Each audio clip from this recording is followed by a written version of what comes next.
오늘은 창세기가 전하는 복음 그 64번째 시간입니다. 오늘도 지난 시간에 이어서 우리가 창세기 32장 말씀을 이제 계속해서 살펴보고 오늘 마무리를 지으려고 합니다. 오늘 설교의 제목이 무엇이죠? 브니엘, 야곱이 실험하다. 우리가 너무나도 잘 아는 그런 어떤 사건이 오늘 본문 말씀에 기록되어져 있습니다. 브니엘이라는 것은 하나님의 얼굴을 뜻하죠. 그러니까 하나님의 얼굴을 뵙다, 하나님을 대면하다, 그런 의미를 가지고 있는 것입니다. 오늘 이 시간이 이 야곱이 하나님을 뵙고 그 은혜의 흔적을 새기었던 것처럼 우리 주시는 이 시간이 우리에게도 그런 영적 분해일이 될 수 있기를 예수님의 이름으로 축복합니다. 13절 말씀해 보시면요, 야곱이 거기서 밤을 지내고 그 소유 중에서 형 에서를 위하여 예물을 택하니, 여기서라는 것은 이전에 하나님의 군대를 본 그 마하나임을 뜻할 수도 있고, 오늘 말씀의 주된 배경이 되는 야복 나루를 뜻할 수도 있습니다. 어쨌든 그곳에서요 밤을 지샜다는 거예요. 단순히 밤을 보냈다, 거기서 잠을 잤다, 그런 의미가 아니라 앞서 우리가 7절 말씀에 이 야곱의 심경이 있었죠. 어떤 심경이었냐면 심한 두려움을 느끼고 있고 답답함을 느끼고 있었습니다. 그가 직면한 위기의 상황 가운데 그는 막막함을 느끼고 있었다는 것이죠. 자신을 해하려고 그의 야곱의 형인 에서가 한두 명도 아니고 지금 400명이라는 거대한 세력을 이끌고 자기에게로 오고 있기 때문에 그런 것입니다. 그래서 이 밤에 이 야곱은 그 소유 중에서 형 에서를 위하여 예물을 택하고 있습니다. 그러니까 지금 이 야곱은요, 자신이 직면하고 있는 그 문제로 인해서 밤을 지금 지새우고 있는 거예요. 두려움과 답답함 가운데 그 밤을 보내고, 그 가운데서 그는요 지금 두 가지 조치를 함께 행하고 있는 거예요. 그러니까 지금 두 가지 모습을 함께 보여주고 있다는 것입니다. 어떤 두 가지 모습이냐? 첫 번째는 앞서 우리가 살펴본 9절에서 12절 말씀에 보면 이 야곱이 뭘 하고 있냐면 기도하고 있어요. 하나님의 약속의 말씀을 기억하면서 하나님께 기도하고 있습니다. 그 기도하고 있는 모습이 있고, 또 다른 모습은 이것과 상반된 모습인데 자기의 방법과 수단을 강구하고 있습니다. 그러니까요, 하나님께 기도하는 모습과 자기가 방법을 내고 자기가 수단을 강구하고 있는 모습이 함께 있다는 것이죠. 여러분, 이럴 수가 있습니까? 없습니까? 예, 어째서 있죠? 그렇죠. 예, 우리의 모습이 딱 이와 같이 때문에 그런 것이죠. 한편으로는 우리가요 기도하고 있는 모습이 있습니다. 예수를 믿기 때문에 기도하는 모습이 있어요. 그런데 다른 한편으로는요, 내가 막 발버둥치고 있는 모습이 있습니다. 문제 해결을 위해서요 내가 노력하고 있는 거, 그게 나쁘다는 거 아닙니다. 우리도 문제가 해결하기 위해 최선의 노력을 다해야죠. 먹고 살기 위해 수고하고 애를 써야죠. 그게 나쁘다는 거 아닙니다. 기도만 하고 살아라, 노력하지 마라, 그런 이야기 아닙니다. 그런데 이 야곱의 경우에는요, 이것이 하나님을 믿는 믿음 위에서 이루어지지 않았습니다. 그가 이렇게 수단과 방법을 강구하고 있는 것은 하나님을 믿는 믿음 위에서 충성스럽게 성실하게 노력하고 있는 것이 아니라 오히려 하나님을 믿지 못해서 두려워서 불안해서 염려가 돼서 근심이 돼서 믿음이 아니라 불신앙에 위해서 이 행위가 이루어지고 있다는 것입니다. 우리가 하나님을 믿는 믿음 위에서는요 모든 것을 할 수 있고 하나님 편에서 우리가 모든 것에 최선을 다하는 것이 마땅한 일입니다. 그리고 이런 믿음으로 위해서의 그 열심과 노력의 삶 가운데는요 두려움과 답답함이 설 자리가 없습니다. 오히려 담대함으로 걸어가게 되는 것이고 기쁨과 즐거움과 소망 가운데 그 길을 걸어가는 것이죠. 그래서 열심도요 아주 특심이 되는 거예요. 내 삶에 대해서 더 열심히 살아가는 거예요. 내가 마지못해서 살아가고 불안해서 살아가는 삶이 열심히요 고통이 되는 것입니다. 그렇겠죠? 그러니까요 우리가 믿음이라는 기초를 잃어버리고 믿지 못해서 행하는 그 열심에는요 두려움이 찾아오게 되는 것이고 고통이 찾아오게 되는 것이고 막막함과 답답함의 밤이 계속되게 되는 것입니다. 요한복음 14장 1절 말씀에 보시면요, 너희는 마음에 근심하지 말라. 하나님을 믿으니 또 나를 믿으라. 그러니까 근심과 걱정은요 믿음의 열매가 아니란 것입니다. 그러니 믿으라라고 권면하고 계시는 것이죠. 마가복음 4장 40절에도 보면 이에 제자들에게 이르시되 어찌하여 이렇게 무서워하느냐 너희가 어찌 믿음이 없느냐 하시니 풍랑 속에서 두려워하고 있는 그 제자들에게 너희가 믿음이 없어서 두려워하고 무서워하고 있다라고 책망하고 계시는 것입니다. 이처럼 지금 이 야고보는요, 이 두 가지 상반된 모습을 함께 보여주고 있는 거예요. 믿음의 자리와 불신앙의 자리를 아주 바쁘게 왔다 갔다 하고 있습니다. 네. 여러분은 안 바쁘시기를 주님의 이름으로 축복합니다. 왔다 갔다 너무 바쁘게 왔다 갔다 하지 마시고 항상 믿음의 자리를 지키시기를 다시 한번 주님의 이름으로 축복합니다. 그런데 우리는요, 한편으로는 믿음으로 하나님을 의지하고 한편으로는 하나님의 약속의 말씀을 근거하면서 하나님께 기도하기도 하면서 다시 우리 인생에 밤이 찾아오게 되어졌을 때에 우리는 다시 그 밤을 두려움과 답답함으로 지내게 된다는 것입니다. 그러면 안 되는데 그렇게 하고 있다는 것이죠. 그래서 이 야고보는요, 이러한 온전치 못한 믿음이 없는 건 아니에요. 온전치 못한 믿음 때문에 그리고 그 불신앙의 선택으로 이와 같이 인본주의를 쓰고 있는 것입니다. 믿음의 방식이 아니라 인본주의와 세상의 방식으로 지금 자기가 직면하고 있는 그 문제를 해결하려고 하고 있다는 것이죠. 그리고 이어지는 14절부터 20절까지의 말씀은요, 바로 이때 이 야고보가 택한 그 인본주의와 세상의 방식에 대한 내용이 기록되어져 있습니다. 내용을 한번 보겠습니다. 자, 14절과 15절 말씀해 보시면 암염소가 200이요 순염소가 20이요 암양이 200이요 순양이 20이요 전나는 낙타 30가 그 새끼요 암소가 40이요 황소가 10이요 암나귀가 20이요 그 새끼 나귀가 10이라. 그러니까 이 야곱이 그 형에게 지금 보내는 이 예물의 내용을 보십시오. 이 예물이란 이 성경의 예물이라고 하고 있으니까 예물인데 사실은 거의 뭐 뇌물 수준이죠, 그죠? 그런데 이 숫자를 여러분 빨리 더하기를 해보면 몇 마리입니까? 550. 그거 어떻게 아세요? 미리 계산해 오신 건가? 와, 보통 이럴 때는 김영순 권사님이 딱 맞추시는데 오늘 자리에 안 계셔가지고 못 맞추겠지 싶었는데. 그러니까요, 지금 550인데 여기 사실은요 계산이 안 된 숫자가 있습니다. 성경을 자세히 보면요, 젖 먹이는 낙타가 있죠. 엄마 낙타가 있죠. 근데 젖 먹는 새끼들의 수는 지금 안 나와 있어요.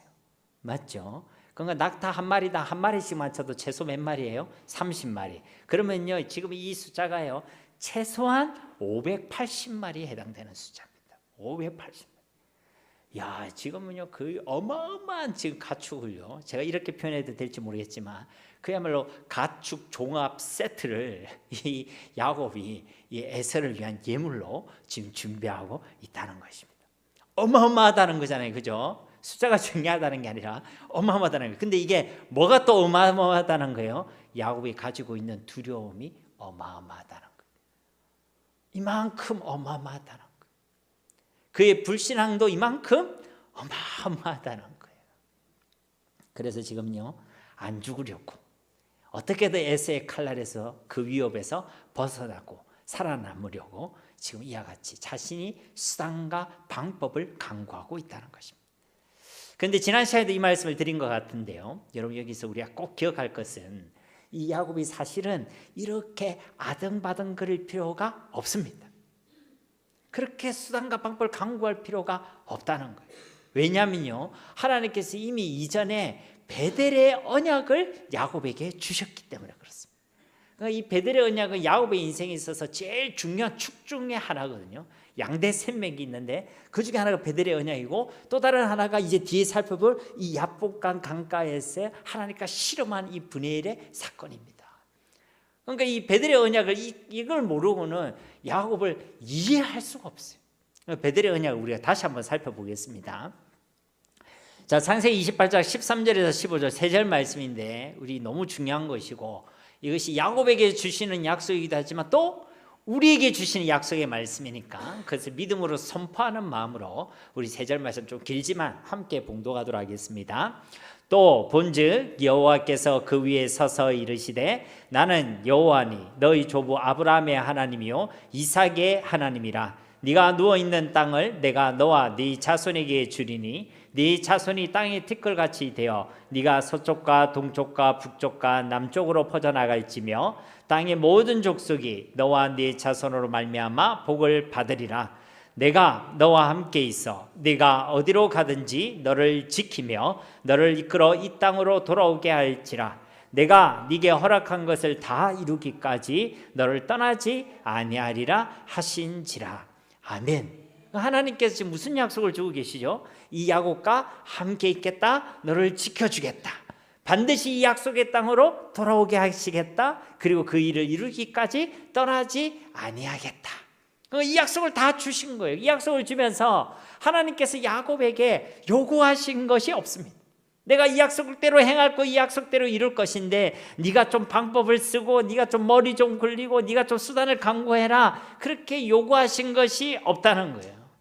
하나님께서 요구하신 것이 있다면 이 하나님을 믿으라. 이 약속의 말씀 위에 굳게 서 있으라. 그리고 담대하라. 그것을 우리에게 요구하신 것인데, 근데 이 베델에서 이 언약을 이 야곱은 받고도 어쩌고 있죠?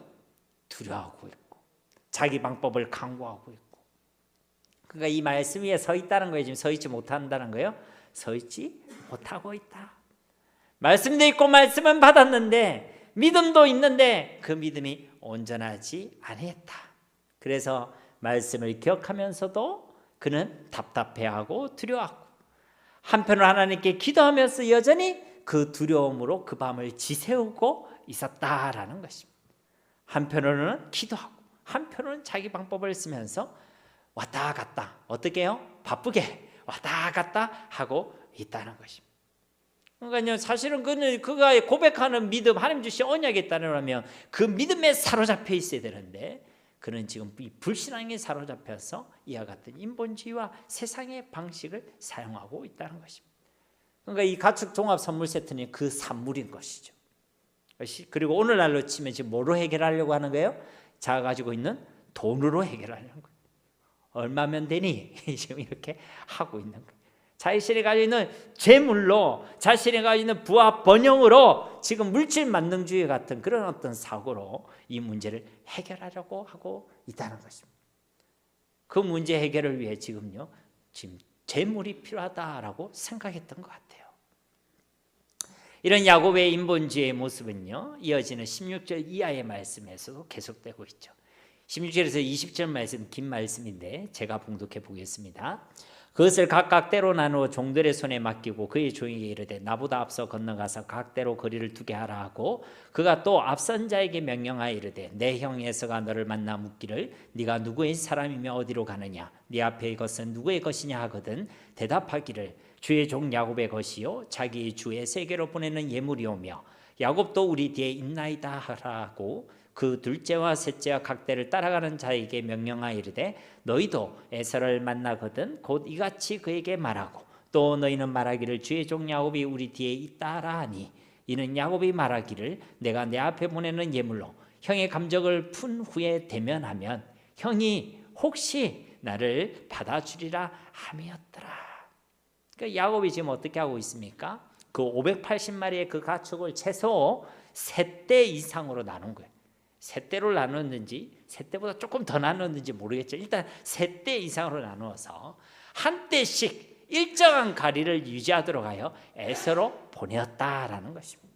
그때에 각 때에 담당하는 종을 두어가지고 에서에게 보고해라. 에서가 묻거든 보고해라. 그래서 이 가축들은 다 야곱의 것인데 근데 에서에게 주는 예물이라고 말해라. 그렇게 얘기했다는 거예요. 그것도 그냥 말하는 것이 아니라 에서를 향해서는 주라고 고백하고 야곱을 향해서는 종이라고 고백해라 라고 알려줬다는 것입니다. 그러니까 이 야곱이 지금 누구를 두려워하고 있어요? 에서를 두려워하고, 하나님이 아니라 사람을 두려워하고, 하나님이 아니라 세상을 두려워하고, 하나님이 아니라 지금의 상황과 현실을 더 두려워하고 있었다는 것입니다.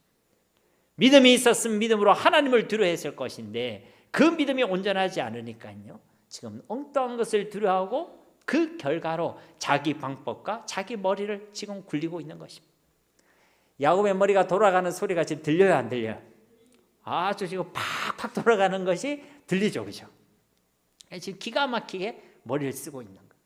그래서 지금 여기에는 두 가지 목적이 있죠. 이 때를 나눈 이유는요, 먼저는 에서에게 계속적인 기쁨을 주는 거예요. 그리고 나서 그의 감정을 풀고 마음을 누그러뜨리려고 하고 있는 것이고, 혹시 실패할 수도 있잖아요. 그럼 그때를 만날 때마다 이제 묻고 답하는 그 과정 속에서 이 야곱은 도망할 수 있는 시간을 벌 수가 있는 것입니다. 그러니까 아주 머리를 지금 치밀하게 굴리고 있는데, 사실은 이 야곱이 이렇게 복잡하게 머리를 굴릴 필요가 있었다 없었다? 없었다. 그래서 우리가 집 떠나면 개고생 이런 말이 있잖아요, 그죠? 예, 우리가 믿음에서 떠나면 우리도 개고생하는 것입니다. 안 써도 될 힘을 쓰게 되는 것이고, 안 해도 될 무거운 짐을 짊어지게 되는 것입니다.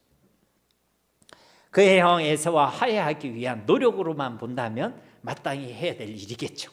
이렇게 최선을 다해야 될 것입니다. 그런데 하나님을 믿지 못해서 두려움과 답답한 가운데 이렇게 안달할 필요는 없다는 것입니다. 우리도 오늘 이 말씀 앞에서요, 우리 자신을 점검해 봐야 하는 것입니다. 나는 지금 믿음 위에 서 있는가? 그리고 아니면 불신앙 위에 서 있는가?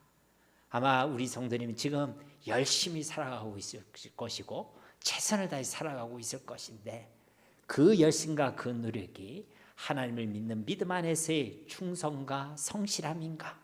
아니면 그 열심과 노력들이 하나님을 믿지 못한 불신앙에서 기인된 불안과 두려움과 염려와 막막함 위에서 이루어지고 있는 열심과 노력인가? 그것을요, 점검해 봐야 한다는 것입니다.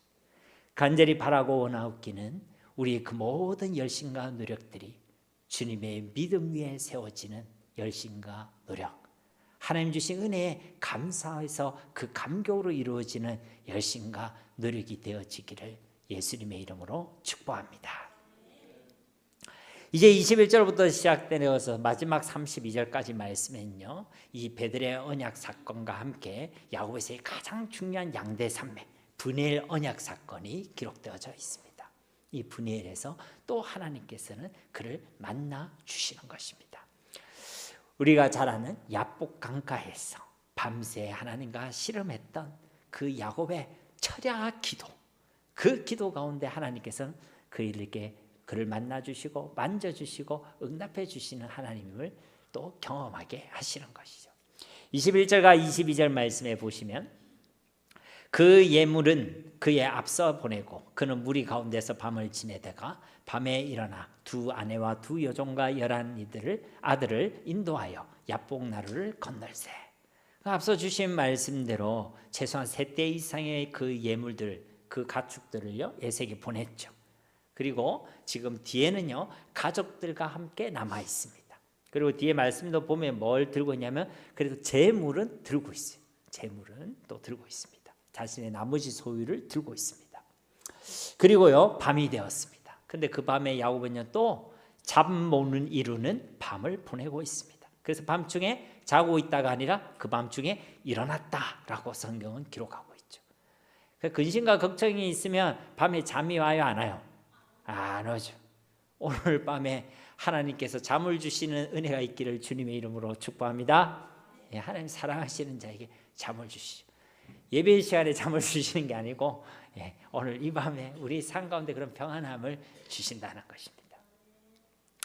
그리고 이제 그 밤중에 일어나서 두 아내, 누구죠? 라헬과 레아, 그리고 두 여종, 누구죠? 비라와 실바. 그리고 11 아들, 르우벤에서부터 요셉에게 이르기까지 그 11 아들을 인도하여 야복 나루를 건너게 했다는 것입니다.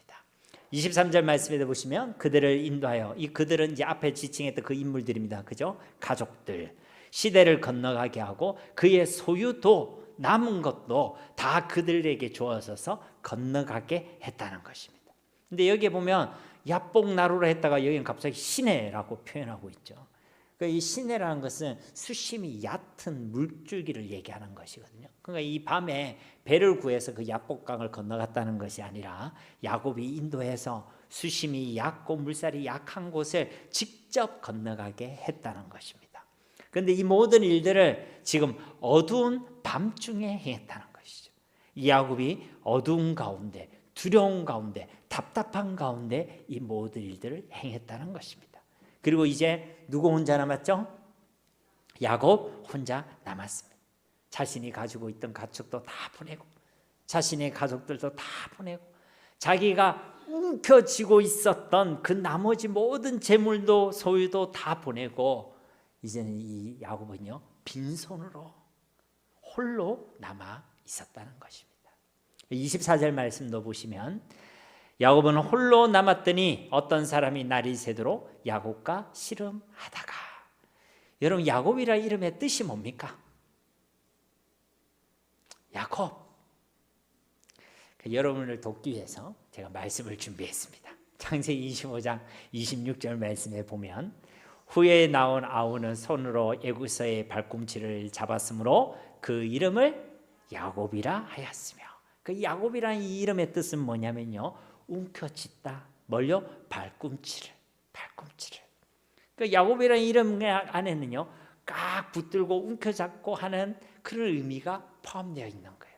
그러니까 이 야곱은요 태어날 때부터 움켜잡으면서 태어났죠. 그리고 움켜잡기 위해서 아버지를 속였죠. 라반에게 있을 때 자기의 품속을 움켜쥐려고 했습니다. 그런데요 이제는요 그것을 다 보낼 수밖에 없는 상황이 됩니다. 자기가 그렇게 움켜쥐려고 했던 것들은 결국은요 다 놓게 되어 있습니다. 다 놓게 되어 있어요. 이제 그 손으로요 무엇을 붙들고 있습니까? 오늘 말씀에 보면 어떤 사람이 날이 새도록 야곱과 씨름하다가. 이제 누구를 붙들고 있다는 거예요? 어떤 사람. 이 어떤 사람은 나중에 이 분일이란 고백 속에서 알 수 있듯이 하나님을 얘기하는 것입니다. 그러니까요 세상을 붙들고 있고 사람을 붙들고 있고 재물을 붙들고 있던 그 손을 다 이제는 놓고 이 야뽕 가까이에서 이제 누구를 붙드냐면 하나님만을 붙들고 있다는 것입니다. 그래서 이것을요 씨름하다라고 표현하고 있는데 이 씨름이 우리나라 민속 그 전통 씨름을 얘기하는 거 아닙니다. 그런데요 우리가 이 씨름에 대해서 생각하면요 이 말씀이 더 잘 이해가 돼요. 저는 잘 모르는데 씨름에는 이런 말이 있다고 그래요. 그러니까요 그 씨름의 승패가 어디에 달려있냐면 삿바 싸움에서 절반이 달려있다고 그래요. 그러니까 이 허리에 이 삿바를 차잖아요. 그거 잡는 싸움에서 50%가 달려있다는 거예요. 그래서 그것을 어떻게든 유리한 위치에 잡으려고요 꽉 붙잡는다는 거예요. 이 야곱이요 그렇게 지금요 하나님을 꽉 붙들고 있다. 이전에 그 손으로 형의 발꿈치를 잡았고 이전에 그 손으로 세상과 재물을 붙잡았지만은 자신의 품삯을 움켜쥐려고 했지만 이제 이 야곱은요 그 직면한 위기들 상황 가운데 그 모든 것을 보낼 수밖에 없게 되었고 이제 그 빈손으로 이제 하나님을 굳게 붙들고 있다는 것입니다. 여러분 이 모든 가정이요 야곱이 훌륭해서가 아니에요. 야곱이 훌륭해서 우리 형을 모처럼 만나는데 내가 선물 좀 줘야 되겠다 넉넉한 마음으로 주는 게 아니라 지금 살려고 어쩔 수 없이 그거 다 놓게 하시는 거예요. 여러분 이것이 하나님의 은혜인 줄 믿습니다. 우리가 움켜쥐고 있는 거 다 내놓게 되는 건요 결코 유쾌한 일이 아닙니다. 내가 붙들고 있던 재물, 내가 붙들고 있던 자녀, 내가 붙들고 있던 그 모든 것들을요 내가 내어놓고 그것을 펼 수밖에 없다는 건요 내려놓을 수밖에 없다는 건요 유쾌한 일이 아닙니다. 그러나 하나님은 그것을요 다 내려놓게 하십니다. 그리고 그 빈손으로 하나님을 붙들게 하시는 줄로 믿습니다. 여러분요 야곱이 이 하나님을 그 야복강가에 찾은 게 아니에요. 야곱이 지금 하나님을 찾은 게 아닙니다. 세번역 성경에 보면요 어떤 이가 나타났다. 쉬운 성경에 보면 어떤 사람이 왔다라고 말씀하고 있습니다. 그러니까 두려운 밤을 보내고 홀로 남아있는 그 야곱에게 하나님께서 그를 찾아오셨다라고 말씀하고 있는 것입니다. 그리고요 하나님께서 이 씨름을 시작하셨어요. 이 씨름을요 야곱이 시작한 게 아니에요. 그러니까 이런 표현을 하나님께 쓰면 좀 죄송한 표현인데 하나님이 야곱에게 나타나셔 다짜고짜 삿발을 잡고 우리로 치면 지금 시비를 거신 거예요. 시비를. 여러분 기분 좋겠어요? 안 좋겠어요? 기분 안 좋을걸요? 우리도 그렇게 얘기하잖아요. 하나님 왜 멀쩡한 우리에게 왜 시비를 거십니까? 우리도 평안했으면 좋겠는데 우리도 그냥 아무 문제가 없었으면 좋겠는데 왜 나한테 문제를 주십니까? 왜 나한테 어려움을 주십니까? 왜 나와 하나님 씨름하십니까? 우리도요 그렇게 생각할 수 있습니다. 아니요, 틀림없이 그렇게 생각할 거예요. 근데 하나님은요 야곱에게 나타나셔서 지금 씨름을 거시고 계시는 거예요. 그를 기도의 자리로 불러주시고 하나님과 대면하는 자리로 불러주신 줄 믿습니다. 오늘 말씀에 이 씨름하다는 이 말씀은요 먼지를 일으키다, 단단히 붙잡다 이런 의미를 가지고 있어요. 그러니까 먼지가 일어날 정도로 격렬하게 처절하게 그렇게 야곱이 이 하나님을 붙들었다는 것이고, 우리를 치면 기도했다는 것이고, 그만큼 간절하게 절실하게 하나님께 붙들고 하나님께 매달렸다는 것입니다.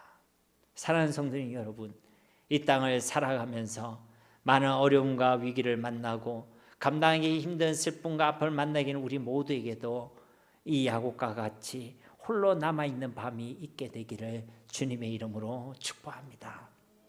그때 하나님은 우리를 찾아오십니다. 그리고 하나님께서 우리를 기도의 자리로 불러주시는 것입니다. 아무데나 가서 홀로 그냥 밤을 지새라 이런 얘기가 아니라 진짜 내가 지고 있는 그 모든 것을 내려놓고 나를 찾아오시고 나를 불러주시는 그 하나님께 나아가 간절히 부딪히고 하나님께 간절히 매달리고 그렇게 처절하게 매달린 그런 생사를 건 그런 기도의 시간이 우리 인생 가운데 있어야 한다는 것입니다. 그러면 우리의 작은 신음에도 응답하시는 그 하나님께서 우리의 간절한 기도를 반드시 들으시고 반드시 응답하여 주실 줄 믿습니다. 25절 말씀도 보시면요, 자기가 야곱을 이기지 못함을 보고 그가 야곱의 허벅지 간절을 치매 야곱의 허벅지 간절이 그 사람과 씨름할 때 어긋났더라. 자기가 야곱을 이기지 못함을 보시고, 이 자기는 누구예요? 하나님. 그러면요 이 말씀은 한낱 인생일 뿐이고 한낱 피조물에 불과한 이 야곱이 하나님과 싸워서 이기고 승리했다는 것입니까? 그래서 우리도 이제 하나님을 좀 이겨먹자, 우리도 하나님을 이기자, 뭐 이런 말씀입니까? 그러다가 큰일 납니다. 큰일 나요. 우리나라 격언에도요 그런 말이 있습니다. 부모가 자식을 이기지 못한다. 이거는요 부모가 진짜 자식보다 힘이 없어서 부모가 자식에게 진다는 것입니까? 아닙니다. 부모가 져주는 거예요. 왜요? 자식을 사랑하니까. 자기 자식이 상처받지 않도록, 자녀가 더 힘들어하지 않도록 때로는 자녀에게 감동을 받아서 져주는 것입니다. 그래서 죄는 부모에게 있는 죄는 뭐예요? 부모가 된 게 죄입니다. 그렇죠? 그 자녀를 내 생명보다 더 사랑한 것이 죄입니다. 그래서요 자녀에게 져주는 것입니다. 오늘 이 말씀도 이와 같은 맥락에서 동일한 의미의 말씀인 것입니다. 하나님이 한 인생에게 패배했다는 것이 아니라 하나님이 져주셨다는 것입니다. 왜 그렇죠? 하나님께서 그의 백성이 야곱을 사랑하시기 때문에, 그 사랑 때문에, 그 언약 때문에 하나님께서 져주시고 야곱의 이 간절한 기도에 하나님께서 응답해 주시고 하나님께서 그날 밤 야곱을 만져주신 줄로 믿습니다. 여러분, 우리 하나님께서는요 이런 우리 간절한 기도에 져주시는 하나님, 반드시 응답해 주시는 하나님이신 줄 믿습니다. 예레미야서 29장 12절 13절 말씀 우리 함께 봉독하도록 하겠습니다. 너희가 내게 부르짖으며 내게 와서 기도하면 내가 너희들의 기도를 들을 것이요 너희가 온 마음으로 나를 구하면 나를 찾을 것이요 나를 만나리라. 아멘. 여러분, 이 말씀에서 여러분 오해하지 말아야 될 것은 뭐냐면, 우리가 정성을 들이고 노력을 기울이면 지성이면 감천이다, 그런 의미의 말씀이 아니란 거예요. 우리 편에서는 그만큼 믿음의 간절함이 있어야 한다는 것입니다. 정말 하나님 한 분밖에 없다, 나의 구원과 나의 피난처는 오직 하나님 한 분밖에 없다, 이런 믿음이 있는 사람은요 간절해질 수밖에 없습니다. 그러니까 이 간절함은 우리의 열심과 노력과 정성을 얘기하는 게 아니라 우리의 믿음을 의미하는 거예요. 믿음 없는 간절함에는 아무런 일이 일어나지 않습니다. 그러니까 더 무당들이 우리보다 더 간절히 기도하고 있어요, 여러분. 불신자들을 보면요, 불교 신자들 그러잖아요. 뭐 부처를 만나는 일이 아니라 그냥 조금 괜찮은 스님을 만나는 일에도요 3,000번씩 절하고 간대요. 한 번도 아니고 2번씩 절하고. 여러분 하나님께 대표 기도할 때 3,000번씩 절하고 기도해라고 하면 하겠습니까 여러분? 아무도 안 합니다. 그냥 해라 해도 부담스러워 잘 안 하려고 하는데 3,000번씩 절해라 안 합니다. 믿음이 없는 간절하면 아무런 의미가 없어요. 그러나 믿음이 있는 자는 간절해지는 것이고 하나님께서는 그 믿음의 간절함을 외면하지 아니하시고 만나주시고 응답해 주신다는 것입니다. 그러니까 이 말씀은요 하나님의 은혜에 대한 말씀인 것이죠. 야곱이 노력했기 때문에 응답을 받았다는 것이 아니라 단순히 그가 간절했기 때문에 하나님의 역사를 경험했다는 것이 아니라 하나님이 그를 긍휼히 여겨주셨기 때문에 하나님이 그를 불쌍히 여겨주셨기 때문에 하나님이 그를 사랑하여 주셨기 때문에 우리의 아버지가 되신 그 하나님께서 야곱에게 저 주셨다는 긍휼의 메시지요 은혜의 복음인 줄로 믿습니다. 그러므로 사랑하는 성도님 오늘 이 밤에 하나님을 믿으시고 간절히 하나님을 찾으시기를 바랍니다. 하나님밖에 없음을 고백하시고 하나님만이 유일히 나의 살 길임 생명의 길임을 고백하시고 그 믿음으로 하나님 앞에 간절함으로 나아가시기 바랍니다. 우리의 신앙에 간절함이 없는 이유는 믿음의 문제입니다. 아직도 내가 살만하다는 것이고 하나님 없이도 다른 방법이 있다고 생각하기 때문에 하나님 앞에서 간절해지지 않는 것입니다. 그러나 하나님밖에 없다, 하나님의 내 살 길이다 하는 사람은 하나님 앞에 간절해질 수밖에 없는 것입니다. 25절 말씀을 계속해서 보시면요 그가 야곱의 허벅지 간절을 치매 야곱의 허벅지 간절이 그 사람과 씨름할 때에 어떻게 됐다고요? 어긋났더라. 못 쓰게 됐다는 거예요. 여러분 어떻습니까? 여러분 이 말씀을 읽고 들을 때에 어떤 생각이 드십니까? 저는 이 말씀을 읽고 묵상하는 가운데요 하나님께서 그냥 응답을 주시면 되지 왜 굳이 하나님이 무슨 뒤끝 있으신 하나님도 아니시고 멀쩡한 야곱의 허벅지를 간절을 치셔서 뒤에 보면 이 야곱은 이제 평생 절름발이로 살아가죠. 그러니까요 왜 하필 그를 절름발이로 만드셨을까? 여러분 그런 의문이 안 드십니까? 이런 표정을 보니 아유 목사님 하나님께서 하신 것이 다 선하시죠. 하나님의 절대 주권을 믿습니다. 네, 그렇게 믿음으로 고백하시고 있는 것 같아요. 그런데 저는요 믿음이 없어가지고 그런 의문이 들었어요. 왜 하나님이 하필 그냥 응답 주시면 되는데 왜 그를 절름발이로 만드셨을까? 이런 묵상하는 가운데요 하나님 너무 깊은 은혜를 주시더라고요. 너무 깊은 은혜를 주시더라고요. 여러분 하나님께서 이 야곱의 허벅지 간절을 치신 이유는요 이전까지 이 야곱은요 세상을 움켜쥐고 자기의 힘을 의지하고 자기의 방법으로 살아가려고 했습니다. 그렇죠? 그것에 대한 하나님께서 주시는 경고의 말씀입니다. 경고의 말씀이란 거예요. 이전에 야곱의 위기 때마다 한 번도 제대로 온전한 믿음으로 반응하지 못했습니다. 그때마다 거짓말하고 속이고 그때마다 자기 방법을 쓰고 자기가 그 문제를 해결하려고 하고 하나님이 아니라 세상과 자기의 방법, 자기의 힘을 믿고 의지했습니다. 그래서 하나님께서는요 오직 하나님을 믿고 의지해라고 그 경고의 말씀으로 그의 몸에 이런 흔적을 새겨주신 것입니다. 그러니까 이제 이 야곱은 어떻게 했어요? 평생 그는 도망자로 살았잖아요. 그죠? 지금도 여차하면 도망갈 생각을 하고 있죠. 근데 하나님께서요 쉽게 말하면 우리 식으로 치면 다리 몽둥이를 지금 부셔놓고 이제 도망하고 싶어도 도망할 수 없는, 그래서 하나님만을 믿고 하나님 앞에 간절해질 수밖에 없는 그런 인생으로 만들어 주셨다는 거예요. 여러분을 절름발이로 만들면 여러분 그 좋다 하겠습니까? 그런데 그렇게라도 해서라도 야곱을 돌이키게 하시고 야곱을 아이가 하나님께만 매달리게 하시고 이제는 세상과 사람이 아니라 하나님만을 믿고 의지하게끔 만드시는 하나님께서 그의 몸에 새겨주신 흔적이, 그 경고의 흔적이 바로 이 사건이란 거예요. 여러분. 두 번째로는요, 이것은요 축복의 흔적인 줄 믿습니다. 야복강에서 베풀어 주신 그 은혜, 그 응답, 그거 분명하게 기억하고 잊지 말라고 그의 몸에 분명하게 새겨주신 축복의 흔적인 줄 믿습니다.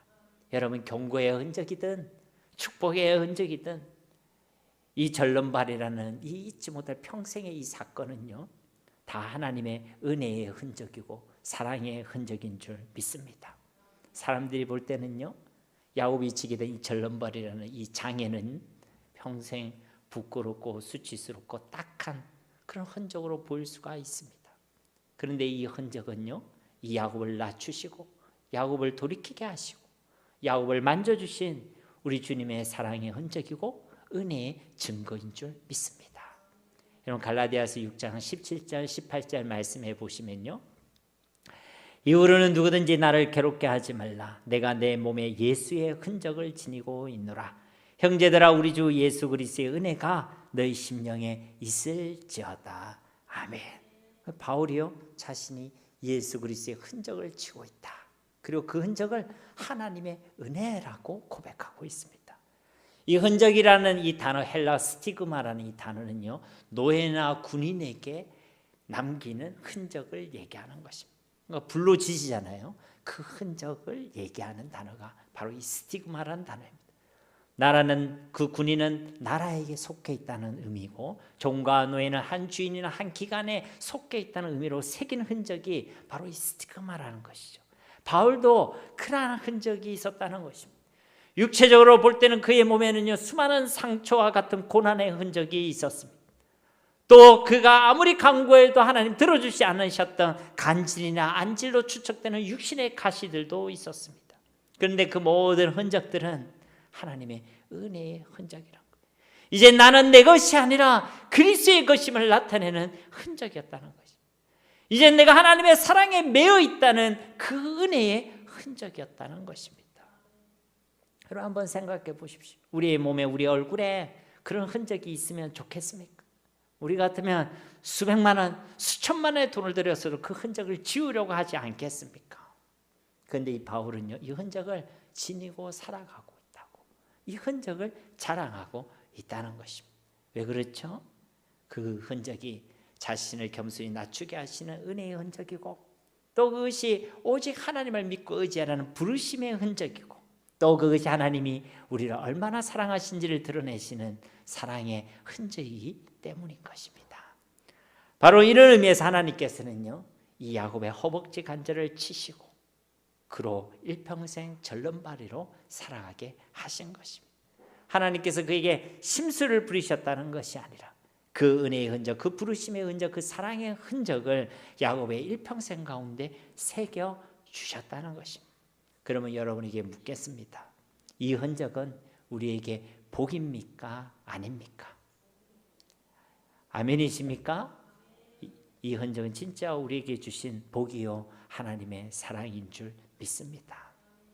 내 생각과 사람이 볼 때는 이 절름발이라는 것은요, 부끄럽고 불편하고 수치스러워 이를 수도 있습니다. 그러나 하나님 앞에서 이 흔적은 하나님의 부르심과 믿음의 결단과 은혜와 사랑의 흔적이라는 것입니다. 26절 말씀에 그가 이르되 날이 세려하니 나로 가게 하라. 야곱이 이르되 당신이 내게 축복하지 아니하면 가게 하지 아니하겠나이다. 날이 셀 때까지 야곱이요, 믿음을 가지고 간절히 하나님께 매달리고 있었다는 것입니다. 27절 말씀에 그 사람이 그에게 이르되 네 이름이 무엇이냐? 그가 이르되 야곱이니이다. 그러자 그 사람이요, 뜬금없이 야곱의 이름을 묻고 있어요. 하나님이 야곱의 이름을 몰라서 물었을까요? 이건 단순히 이름을 묻는 게 아니라 이름이란 그 사람의 존재를 얘기하는 거죠. 존재 자체. 네 존재가 도대체 뭐냐? 지금 그걸 묻고 있는 거예요. 야곱이 뭐라고 얘기합니까? 저는 야곱입니다. 이름을 아실 만한데 또 자기가 얘기하죠. 이름을 얘기해요. 야곱이라.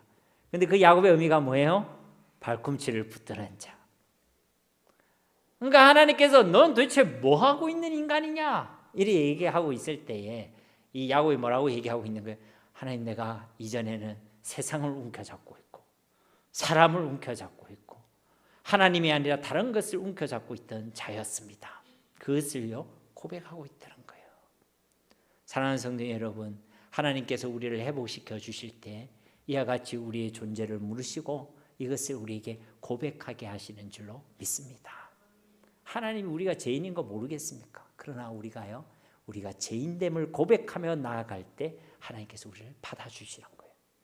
우리가 예수님을 영접할 때도요, 꼭 고백하죠. 하나님, 나는 죄인입니다. 이게요 고백되어져야 합니다. 그래서 지금 이 야곱이 하나님께 그렇게 고백하고 있는 거예요. 하나님, 내가 죄인입니다. 내가 이때까지 엉뚱한 걸 움켜잡고 있었습니다. 그래서 28절에 보면 이렇게 약속하고 계시죠. 우리 28절 말씀 함께 봉독합니다.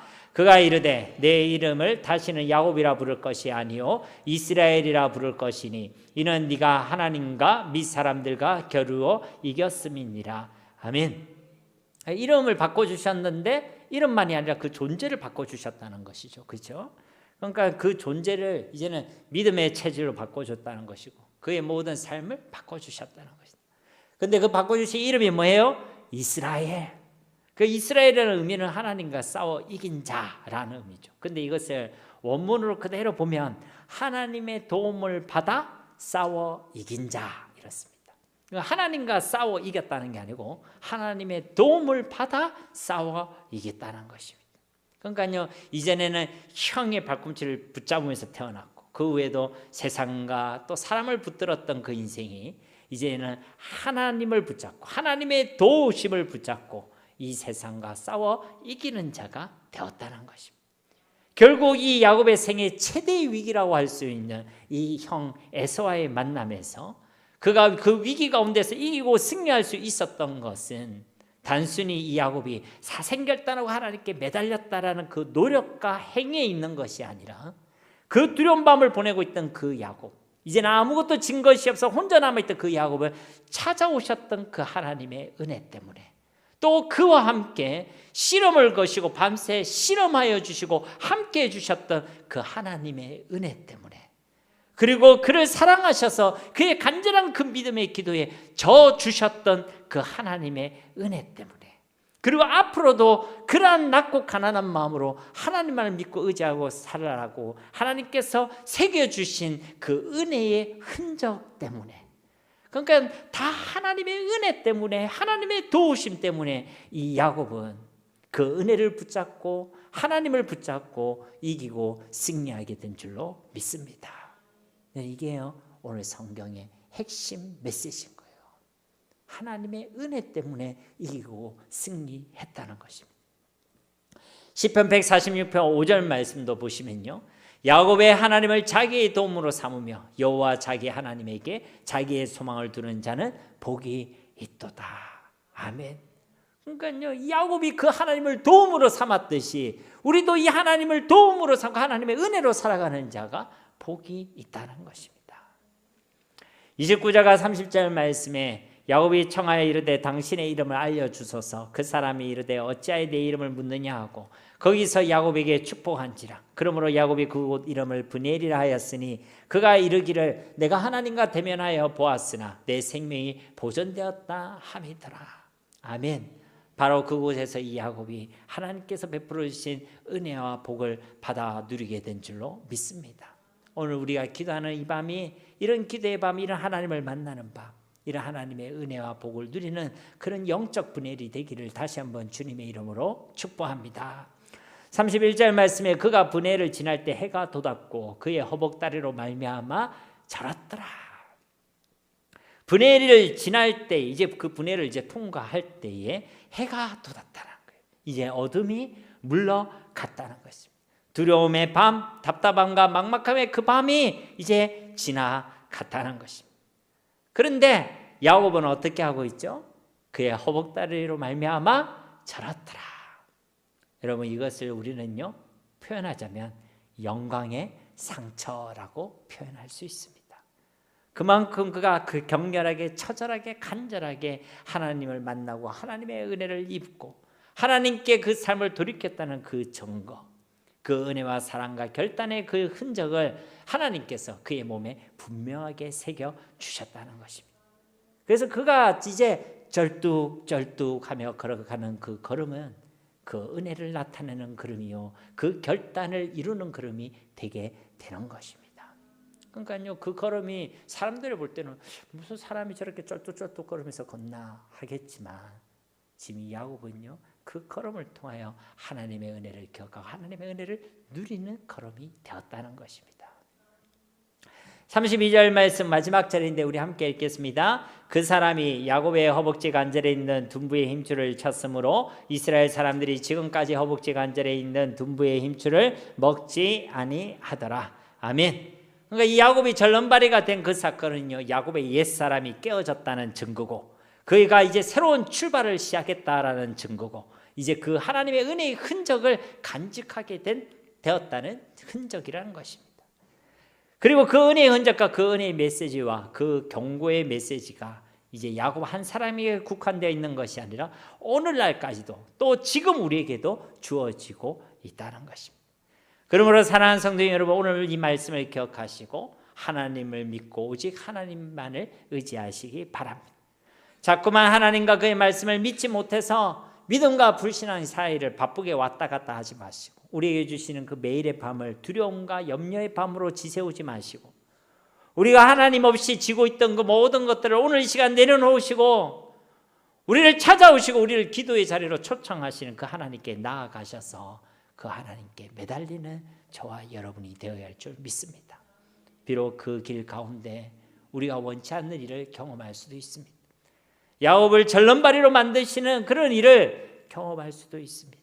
그런 고통의 흔적이 주어진다고 할지라도 실망하지 마시고 낙심하지 마시고 그것을 부끄럽게 여기지 마시고 그것을 고통과 아픔과 상처라고만 생각하지 마시고, 그것이 하나님이 우리를 부르시는 부르심의 흔적이요 경고의 말씀이며 은혜와 사랑의 흔적이고 우리의 삶의 결단의 흔적임을 기억하셔서 저 바울의 고백같이 내가 이 예수 그리스도의 흔적을 지고 살아갑니다. 그 흔적에 감사하고 그 흔적을 자랑하는 자들이 다 되시기를 바랍니다. 그러면 우리에게 주신 그 모든 어려움들과 위기들 속에서 오늘 이 하나님, 이 야곱을 만나 주셨던 그 브네엘의 하나님을 우리도 만나게 될 줄로 믿습니다. 이런 영적 브네엘이 우리의 매일의 삶 가운데 있게 되기를 예수님의 이름으로 간절히 축원드립니다. 우리 말씀을 기억하시면서 이 시간 함께 기도하길 원합니다. 주님, 우리가 믿음 위에 서 있길 원합니다. 믿지 못해서 하는 두려움으로 열심으로 살아가는 자들이 아니라 믿기 때문에 더 충실스럽게 또 담대하게 성실함으로 살아가는 그런 믿음의 삶을 살아가게 하옵소서.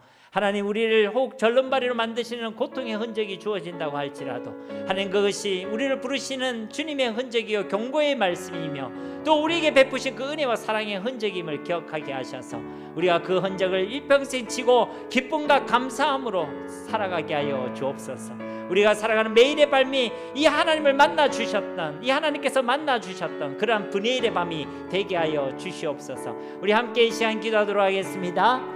살아계신 아버지 하나님, 감사합니다. 주님, 우리가 주님 앞에 나아가기를 원합니다. 하나님, 우리는 가만히 있음 믿음이 아니라 불신앙의 자리에 서 있을 수밖에 없고, 하나님, 우리는 가만히 있으면 하나님 이 믿음과 불신앙의 자리를 왔다 갔다 할 수밖에 없는 자들인데, 주님, 이 압복강에서 홀로 있었던 이 야곱을 하나님께서 찾아오시고 그와 씨름해 주셨던 그 하나님, 밤새도록 그와 함께 해주셨던 그 하나님의 은혜가 주님 우리 가운데도 있게 되기를 원합니다. 하나님께서 우리를 찾아오시는 것을 우리가 믿음으로 환영할 수 있는 자들이 되어지길 원합니다. 때로 우리에게 새겨주시는 그 흔적이 하나님 너무나도 고통스럽고 낙심이 되고 힘들고 아프다 할지라도 하나님, 그것을 우리가 부끄러움과 고통과 아픔과 낙심의 상처로만 생각하지 아니하게 하시고 주님이 우리를 부르시는 부르심의 흔적임을 깨닫게 하시고 주님께서 우리에게 주시는 경고의 말씀임을 깨닫게 하시고 하나님께서 우리에게 베풀어 주신 그 은혜와 사랑의 흔적임을 기억하게 하시고 그 하나님 앞에서 우리가 결단했던 그 결단의 고백임을 우리가 기억하게 하셔서 우리가 일평생 그 예수 그리스도의 흔적을 지고 살아갈 수 있는 주님의 백성들이 다 되게 하옵소서. 그래 도리어 그 흔적에 감사할 수 있는 자들 되게 하시고 그 흔적 주신 하나님을 찬양하며 자랑할 수 있는 자들이 주님 되어지게 하여 주시옵소서.